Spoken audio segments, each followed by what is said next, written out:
I started A&M Corpus Christi in 2015. That technically makes me an incoming senior. I began school as a chemical engineering major, but soon figured out that that wasn't the way for me. Sometime last year, my counselor told me to try out some GIS classes. And because that degree deals a lot with a lot of the things that I love, I said, why not? Wouldn't you know that I really fell in love with my major? Sam LLC has expanded quite exponentially. The headquarters located in Austin, Texas, but they have offices in 13 different states around the country. Sam LLC was founded in 1994 as a simple aerial mapping and survey company. They are in the process of changing the name to Sam Companies because of the wide range of things the company specializes in. Sam now carries out so many contracts for so many different things. I only get to expand on a few things I had the pleasure to work on this summer. They worked on LIDAR, oil and gas, hydro survey, public work like TxDOT for the highways, gas distribution, and electric. Sam welcomed in about 15 interns for jobs all over the country. We all flew to Austin, Texas first. It was strange. They treated us so well. If you have ever seen the show The Office, we were followed around for 2 days with big cameras. It felt just like it. First, we played mini golf with managers from our and different offices. The next day, we toured headquarters and got to ask questions and get a little advice from the CEOs and head guys of the whole company.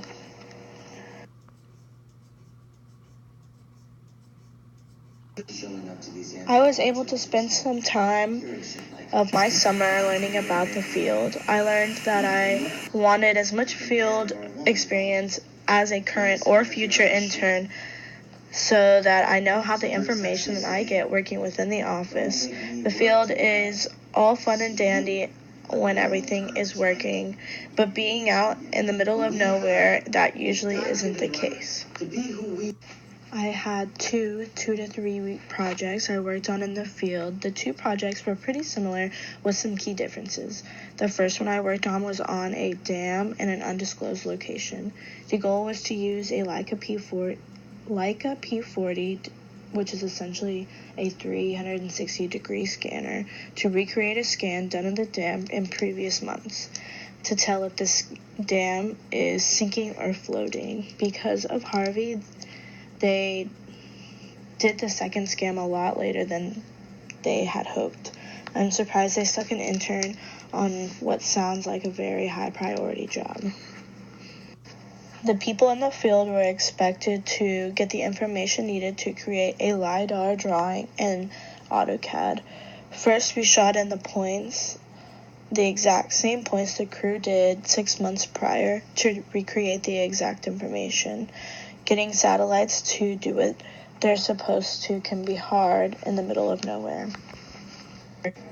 The next step was to also get the elevations of those points with level loops.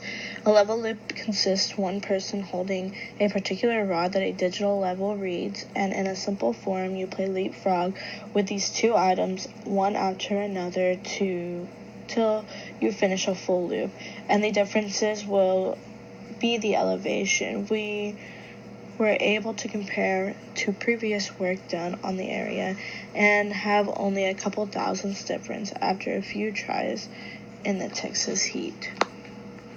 The final step was to set up the scanner about 250 feet apart across the entire dam.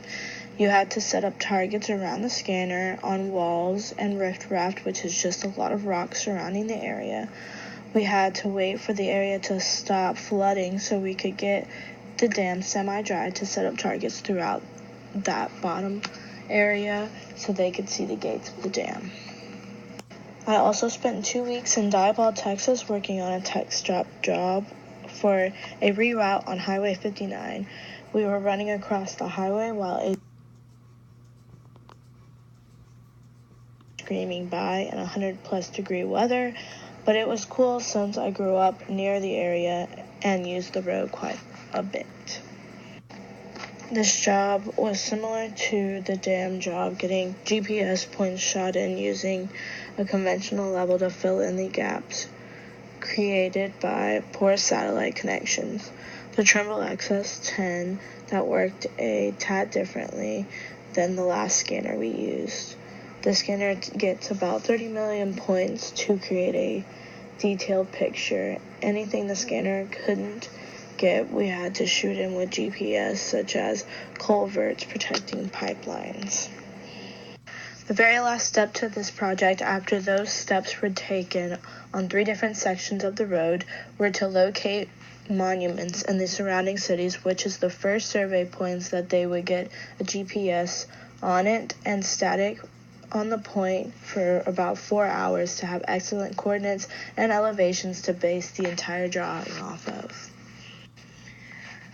My summer spent working in the office. I used quite a few things that school has stressed to me that will be important to my life someday, such as AutoCAD work done in digital design.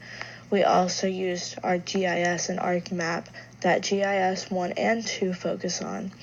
I used quite a few programs foreign to me, such as CorpsCon, that allows you to get points into Google Earth either from the field or points for the field to find on their tablets. I also learned a lot about Google Earth and the amazing thing that it really can do.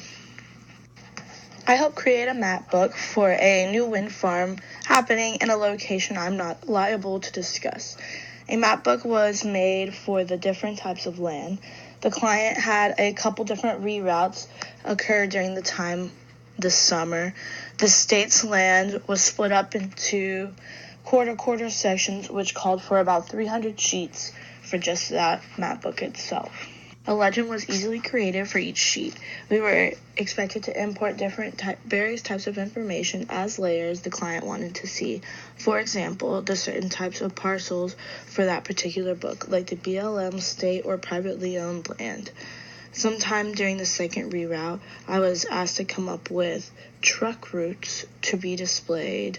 So the project manager got the GPS off the field trucks in the area, and I drew the most frequently used roads or, areas that they were able to get through and added them as a layer to that map book. I also worked on a few deed plots at various times throughout the summer. It was by far the easiest thing I had to do, and I didn't stay on it for too long, but I thought it would be good to talk about. Deeds are legal documents describing plots of land or easements. Drawing easements is extremely simple. There are just 5,280 feet squares split up into 16 smaller squares, and the legal document describes all of that for you. But what I really wanted to talk about was drawing plots of land from those statements. They have lots of legal things written on them, along with some thin statements that include quadrant bearing and distance to create the outer perimeter of the plot. This document was signed during one of Woodrow Wilson's terms of presidency during the years 1913 to 1921. The specific document was for an easement deed for a piece of land in New Mexico, signed for the United States of America. I just thought it was really cool. I thought this is kind of a piece of history. I mean, it's a small piece of history that might not mean much to many people, but it was signed by a president for the United States, and I just thought that was really cool. Deed writing is pretty simple considering how easy it can be to read deeds as long as they are not handwritten. Creating the legal part was pretty simple once the drawing in AutoCAD was complete. We also attached this drawing to the legal document when submitting it to the client or for the client. Alignment sheets are the beginning stages of pipelines. I worked on many different ones throughout my summer. There were many different areas of the alignment sheets I worked on. Alignment sheets can become very tedious when they are in their final stages. I worked on such as locating old valve sites and deleting them, placing them with new valve sites after many reroutes, adding in and placing access roads so they can see all the access roads they would be able to use from the pipeline or the ones that they would need to create and make driveway permits for. I also wrote up and made a few different driveway permits for each of the different roads going up and down a very long pipeline. My summer was full of new experiences, considering just a year ago I didn't know what GIS was, much less what they did as a career. I had the time of my life this summer and excited to join the workforce in the next year to year and a half. Sam is an amazing company, and I was very fortunate to get an internship with them. They treated the interns extremely well. I learned about the field. I learned that that's not exactly what I would want to do every day, but I think it's important and a real tool to understand the full circle of all projects. The office gave me the insight of what school has been trying to teach me. I think it helped me realize the things I really need to focus on during school. I learned better with purpose, and having all these projects taught me more in 1 week than my time in school this far. It really got me excited to enter the workforce and to really apply myself, because that's how I succeed the best.